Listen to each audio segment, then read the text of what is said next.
종교 개혁에 대해서 제가 아까 잠깐 말씀을 드렸습니다.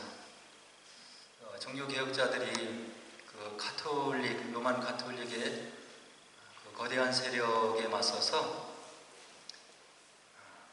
혈혈단신으로 이렇게 맞설 수 있었던 것은 하나님의 말씀이 있었기 때문인 거죠.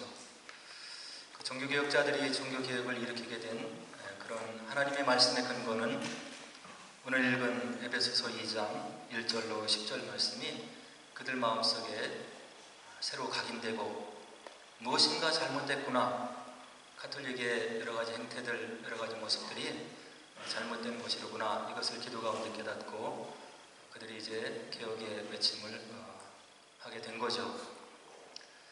오늘 본문을 살펴보면 우리 유한한 인생, 많이 살아야 90세, 100세, 이것을 이 땅에 살아가고 있는 우리들에게 우리 마음속 깊이 심겨진 것이 있는데, 그것은 무엇이냐면 삶이란 무엇인가에 대해서 고민을 하는 그런 흔적들 있다고 하는 거예요. 이렇게 열심히 살고 가족과 함께 즐기고 여행 가고 떠나고 그리고 공부하고 또 맡겨진 일 열심히 감당하고 그리고 나서 어떻게 되는 건가? 이런 생각을 인간이 하게 된다고 하는 이야기죠. 생각할 수 있는 힘을 토대로 해서 넓게 펼쳐져 있는 우주가 있는데, 이 우주가 이렇게 광막한데 도대체 어떻게 시작이 된 것인가? 이런 생각을 우리들이 문득 하게 되는 거잖아요.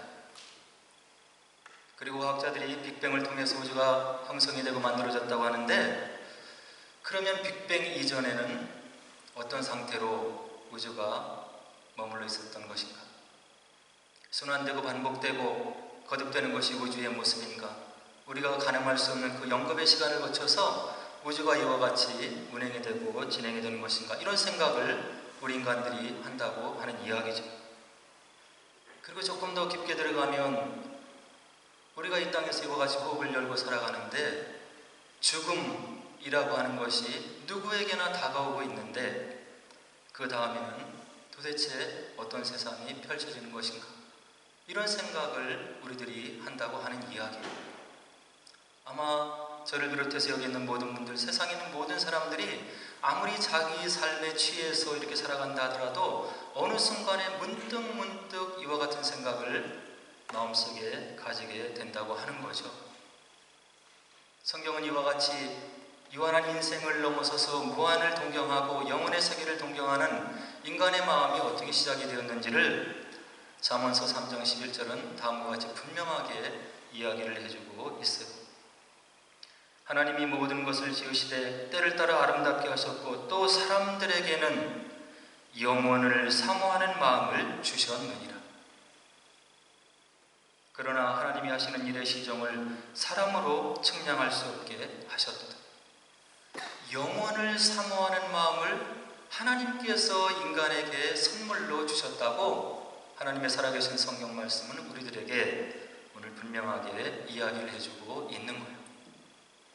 그리고 나서 유한한 인생이 우리들이 해나가는 그 일의 처음과 끝을 알 수 없도록 시간과 공간으로 막아놓으셨다고 그렇게 우리들에게 지혜를 주고 있는 거죠.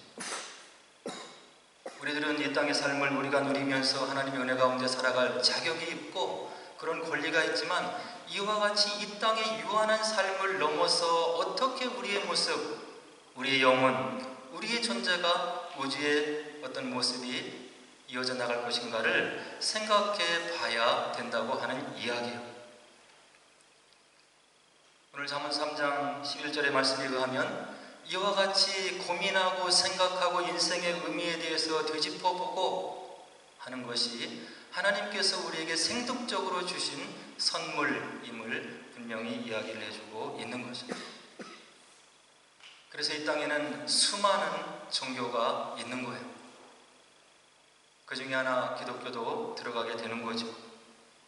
다른 모든 종교들 고행과 수행을 통해서 그들이 바라는 복락의 세계, 영원한 세계, 그리고 그들이 섬기고 있는 신의 세계에 도달하려고 노력을 하고 있는 거예요. 고행과 수행. 아마도 인간이 생각했을 때 이상세계가 있고 그 가운데 거하시는 그들의 신이 있는데, 나와 같은 부족한 마음을 가지고, 연약한 마음을 가지고, 죄로움을 들은 마음을 가지고서는 그 이상세계에 들어갈 수 없음을 아마도 문득문득 느끼기 때문에 그와 같이 고행과 수행을 통해서 그 나라에 들어가려고, 그 구원의 반열에 들어가려고 그와 같이 인간의 노력을 다하고 있는 것을 우리가 다른 타종교의 역사를 보면 알 수가 있는 거죠. 근데 이와 같이 세계에 널려있는 타종교와 달리 우리 기독교에서 뭐라고 얘기를 하냐면, 그들이 말하고 있는 영생 그리고 하나님 나라, 여기에 들어가는 것을 인간의 노력으로 될 수 있는 것이 아니고, 우리를 빚어주시고 모든 우주 만물을 선물로 주신 그 하나님께서 선물로 우리를 사랑하심으로 만들어 놓으셨고, 그 선물을 우리가 믿음으로 받아 누리라고 성경은 우리들에게 이야기를 해주고 있는 거예요. 왜 그렇습니까?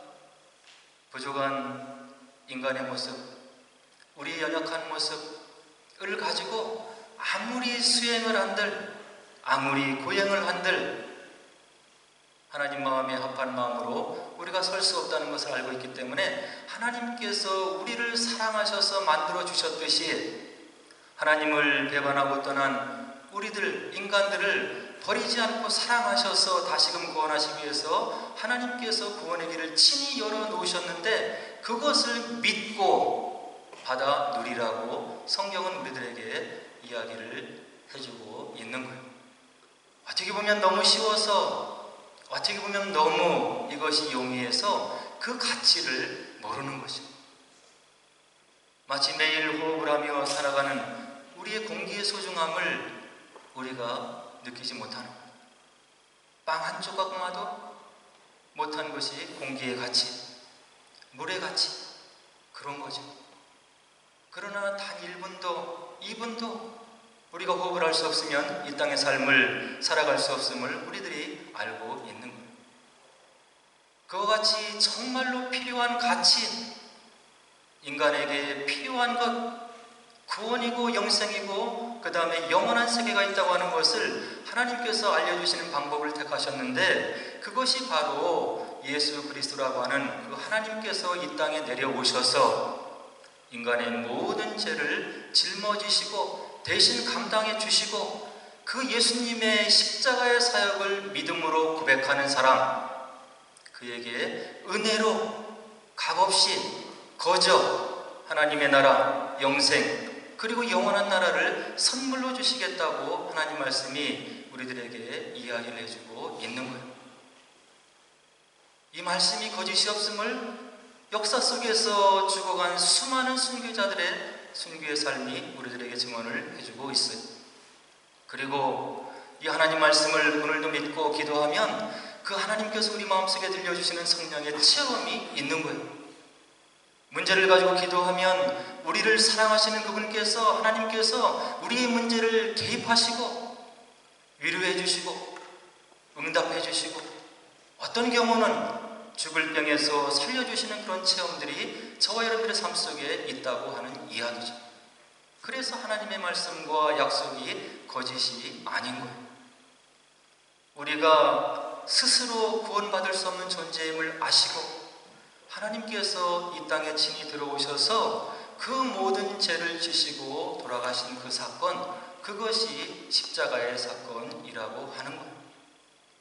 우리가 노력을 해서, 수행을 해서, 고행을 해서 하나님의 은혜를 깨달아 알 수 있는 것이 아니고, 선물로 주어졌으니 그 예수님의 십자가 사건의 희생을 너희들이 믿고 받아들이면 예수님의 의가 우리에게 덧입혀지고, 그것을 통해서 하나님이 우리를 보시기 때문에 하나님의 자녀로 우리가 회복이 될 수 있다고 하는 것, 이것이 십자가의 사랑인 거예요.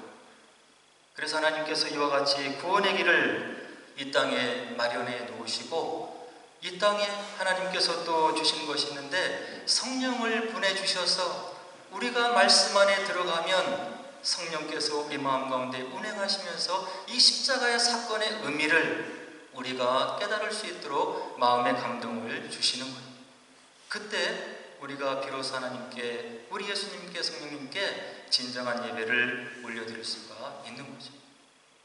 그래서 주님께서 우리의 모든 죄를 지고 돌아가신 그 십자가의 의미는 모든 죄를 대신 지시고 죽어가신 그 대속의 의미도 있으면서 하나님께서 태초 이후로 지금까지 그 약속을 지켜오셨던 그 언약의 하나님의 모습을 또 우리가 볼 수가 있는 거예요. 저와 여러분들이 잘나서 착한 구석이 있어서, 그리고 우리를 통해서 하나님께서 꼭 일을 하셔야 될 그런 필요성이 있어서가 아니라 하나님께서 그분의 말씀으로 우리에게 언약을 하시고, 내가 너희들을 빚었으니 내가 책임져 주겠고, 너희들과 함께 인격적인 교제를 나누기를 내가 원하고, 그리고 너희들을 축복하기를 원하신다고 하는 그 언약의 하나님이 창세기 이후로 계시록까지 계속 나오는데, 그 약속에 신실하신 하나님께서 약속을 지키기 위해서 이 땅의 역사 속으로 들어오신 것이 바로 예수 그리스도의 십자가 사건이 되는 거예요. 그래서 바울은 뭐라고 얘기를 하냐면, 하나님께서 우리를 사랑하시는 그 증거를 보여주셨는데, 우리가 아직 죄인 되었을 때 십자가에 달려 돌아가심으로, 죽으심으로, 우리를 위해서 죽으심으로 하나님께서 우리를 어떻게 사랑하는지를 확증해 주셨다고 사도 바울이 이야기를 하고 있는 거예요. 저와 여러분들이 착해서 하나님께서 사용할 만한 그런 인격적인 면이 있어서 우리를 위해 돌아가시는 것이 아니고, 하나님께서 우리를 얼마나 사랑하는지를 우리 부족한 인간들에게 확실히 보여주기 위해서 역사 속으로 들어오셨고, 그 주님께서 우리를 위해서 돌아가셨다고 하는 것을 사도 바울이 이야기를 하고 있는 거예요. 이런 하나님께서 주체가 되어서 구원의 역사를 이루어 나가는 것을 성경 속에서 우리가 확인해 볼 수가 있는 거죠. 출애굽을 해서 나온 이스라엘 백성들, 그들이 전쟁을 싸워서 이겨서 애굽 지하에서 자유를 얻어내고, 그리고 그들이 광야를 건너간 게 아닌 거예요. 하나님께서 친히 재앙을 보내주시고 바로를 굴복시키고 친히 홍해를 가르시고 광야에서 메추라기와 만나로 그들을 먹여주시면서 인도하시고 그들의 구원을 주도적으로 인도해 나가신 그런 사건을 우리가 오경에서 볼 수가 있는 거죠. 홍해를 건널 때 예수님께서, 하나님께서 모세에게 다음과 같은 말씀을 들려주시고, 모세가 백성에게 이르되 너희는 두려워하지 말고 가만히 서서 여호와께서 오늘 너희를 위하여 행하시는 구원을 보라. 너희가 오늘 본 애굽 사람을 영원히 다시 보지 아니하리라. 여호와께서 너희를 위하여 싸우시리니 너희는 가만히 있을지니라. 애굽 종살이에서 구원받아 나온 이스라엘 백성들이 한 것이 없다고 하는 이야기. 구원을 선물로 받은 거예요. 그리고 골리앗을 상대해서 싸우는 다윗의 고백을 통해 보면 그 싸움을 하나님께서 친히 싸우셔서 다윗에게 승리를 선물로 주신 것을 사무엘상 17장에서 우리가 볼 수가 있죠. 또 여호와의 구원하심이 칼과 창에 있지 아니함을 이 무리에게 알게 하리라. 전쟁은 여호와께 속한 것인즉 그가 너희를 우리 손에 넘기시리라. 다윗은 한낱 소년에 불과한 거죠. 사울의 그 군장을 찼으나 그것이 맞지 않아서 입고 나갈 수가 없었던 거예요. 상대는 2m가 넘는 거인 골리앗 장수. 다윗이 믿음으로 나가서 이 장수를 때려눕히는 장면을 사무엘상 17장에서 우리가 볼 수가 있는 거예요. 칼과 창에 구원함이 있지 아니함을 이 무리에게 알게 하리라. 다윗의 믿음인 거죠. 전쟁은 여호와께 속한 것인즉 그가 너희를 우리 손에 넘기시리라. 하나님께서 다윗에게 주신 승리의 선물인 거예요. 가나안 땅을 정복하기 위해서 들어간 이스라엘 백성들에게 처음 상대 적이 나오는데 여리고성을 정복하는 그런 과제가 눈앞에 있는 거예요. 하나님께서 그들에게 전쟁 지침으로 주신 것은 칼과 창을 들고 나가서 싸워라.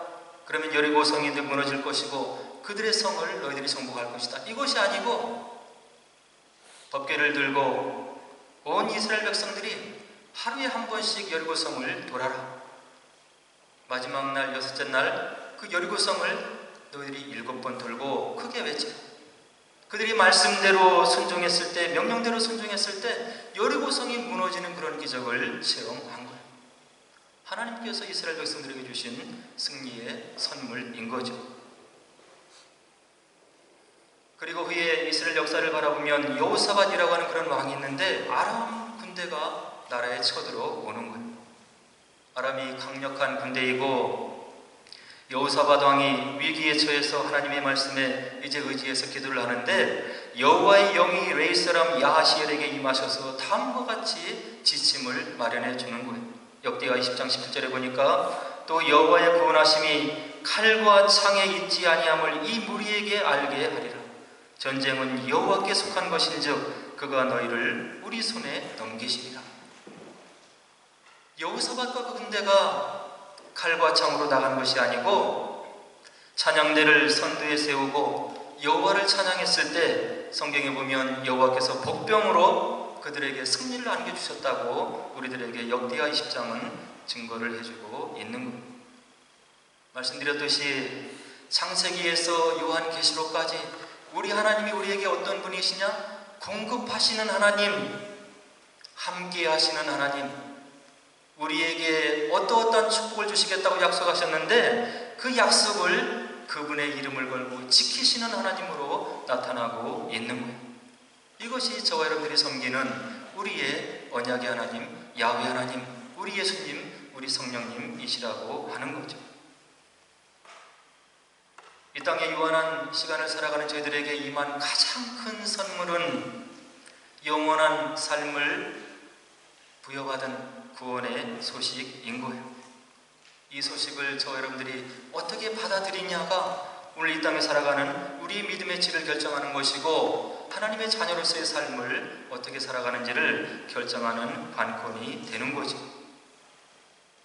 예수를 통해서 우리에게 선물로 주어진 구원이 필요 없다, 나에게 유의미하지 않다, 그것은 나의 삶 속에 별로 의미가 없는 것이다, 이런 사람들에게는 믿음이 들어갈 수가 없는 거예요.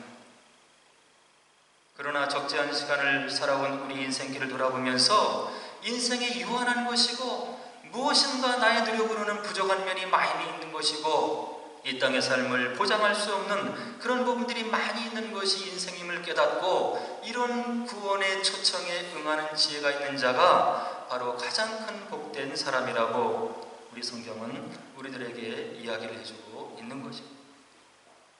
인간 삶의 실상에 대해서 오늘 함께 읽은 본문은 1절에 다음과 같이 이야기를 해주고 있습니다. 허물과 죄로 죽었던 우리들이다. 허물이 많다는 거예요. 죄가 많다고 하는 거죠. 2절에 보니까 허물과 죄 가운데서 행하여 이 세상의 풍조를 따르고 공중의 권세 잡은 자를 따랐던 우리들이다. 세상의 사조의 유행에 우리가 휩쓸리는 겁니다.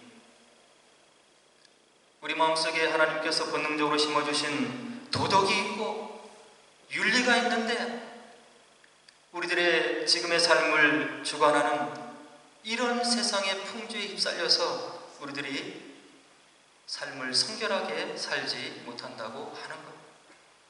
마음의 감정에 움직이는 대로 행하라.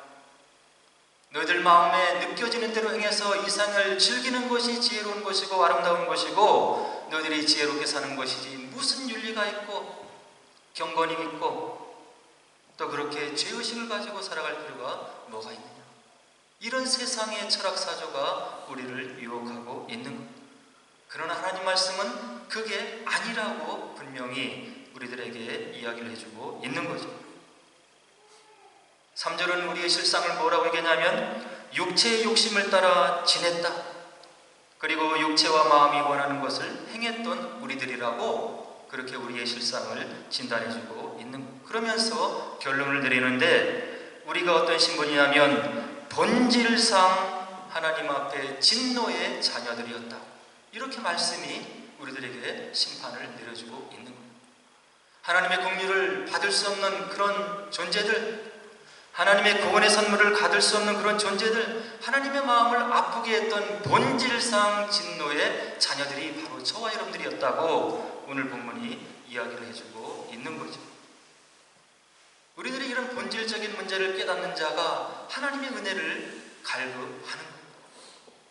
내가 잘났고 스스로도 살아갈 수 있고 다른 사람 앞에 그렇게 피해를 입히지 않고 나 혼자 이 땅의 삶을 영위할 수 있다고 한다면 이 구원의 선물이 우리 마음속에서 멀어질 수밖에 없는 거죠.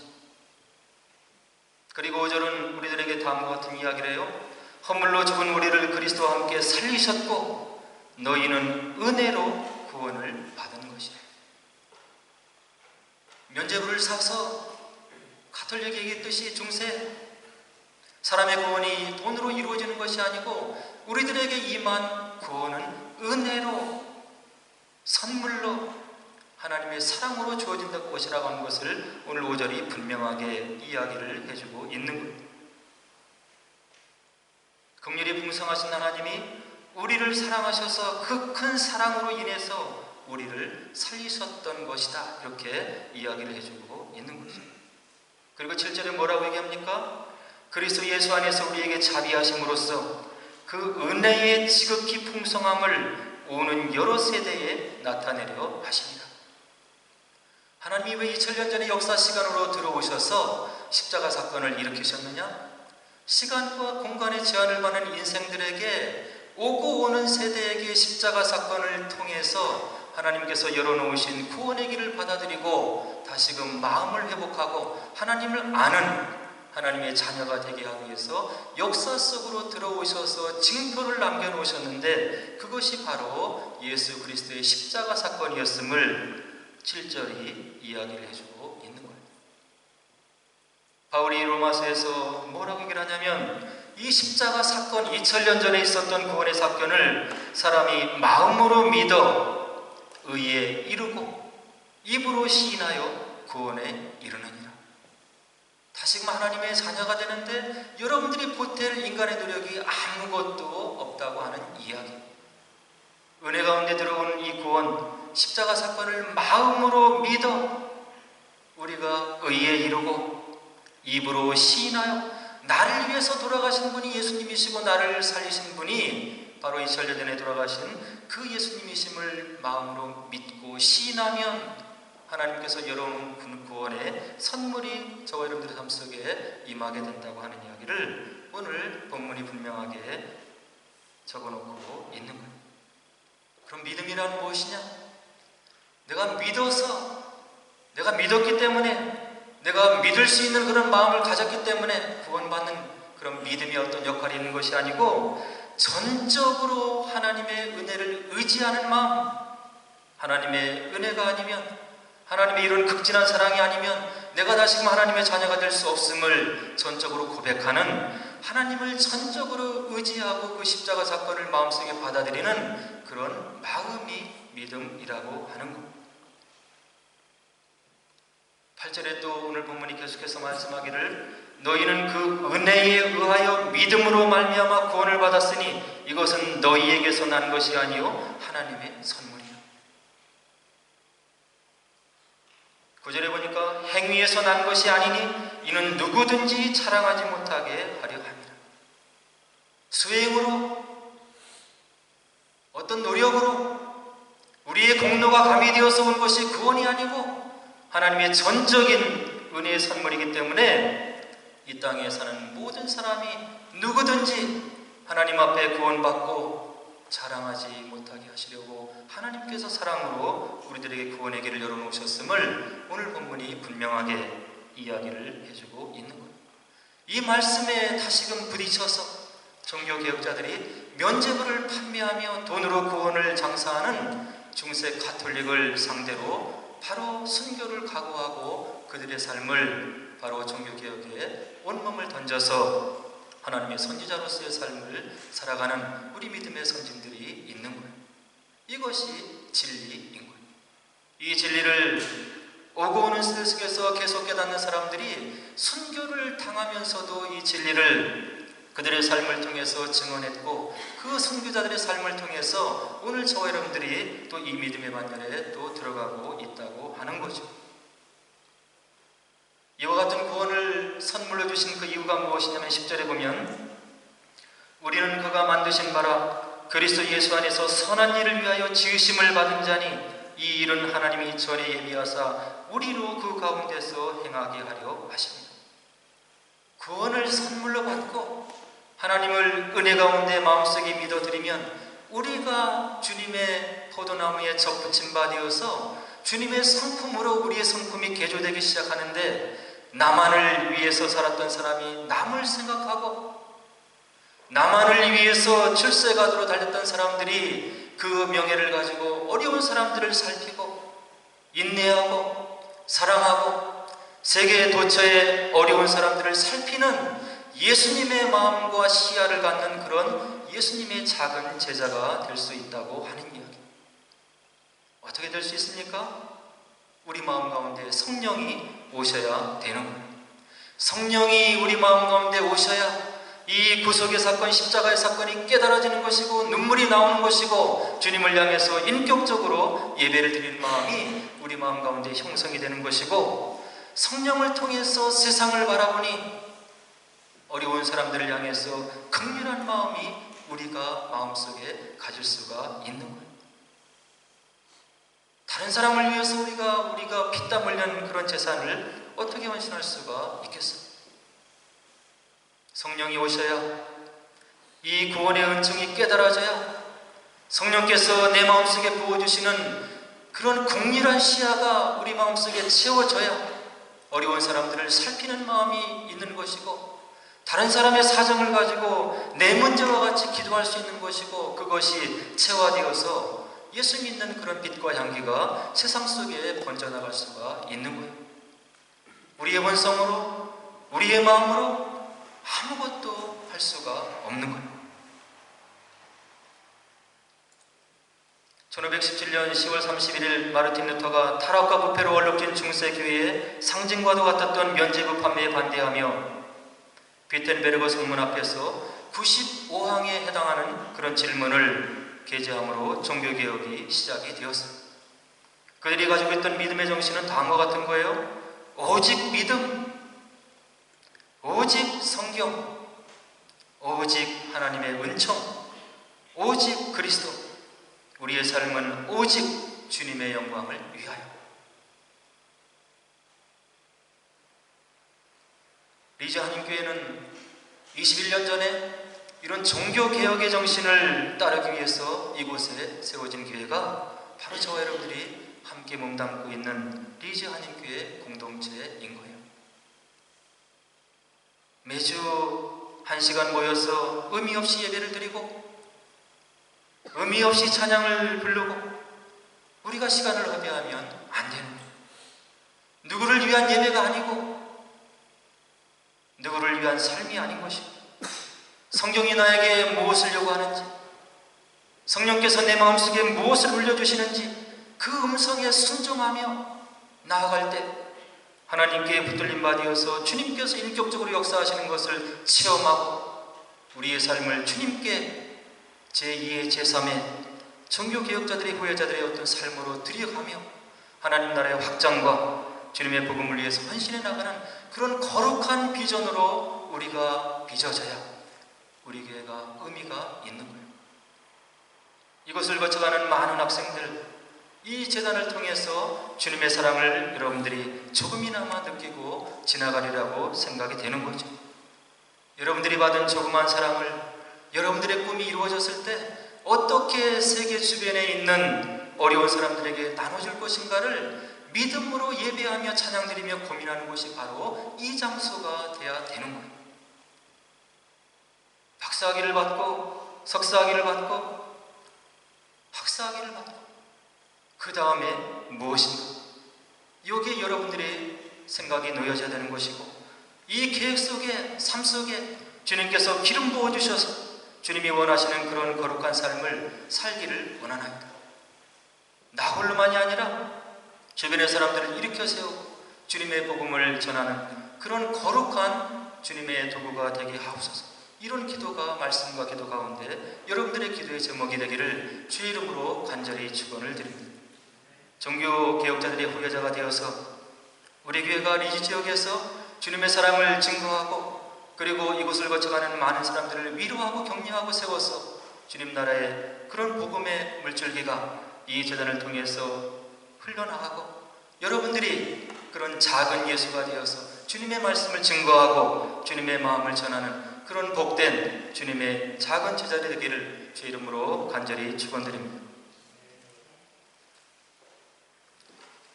우리 함께 기도하도록 하겠습니다.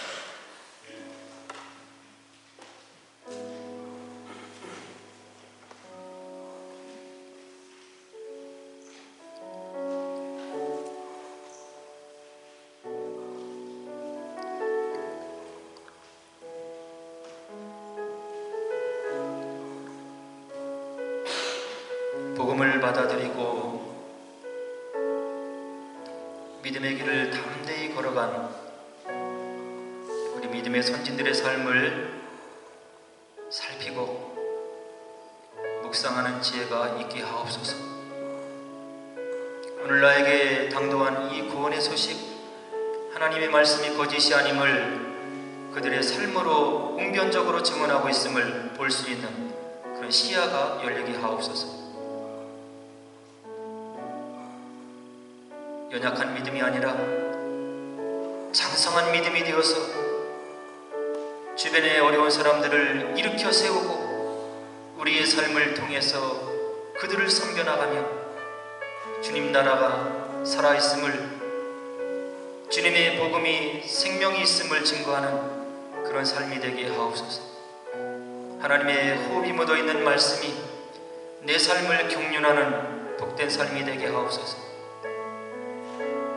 성령께서 함께 하셔서 주님의 음성을 들으며 주님의 마음을 헤아려 하는 그런 지혜로운 복된 주님의 제자들이 되게 하옵소서. 그리해서 우리의 삶을 통해서 주님 나라를 증거하고 주님의 제자로 살아가는 복된 인생이 되게 하옵소서. 우리 함께 기도하겠습니다.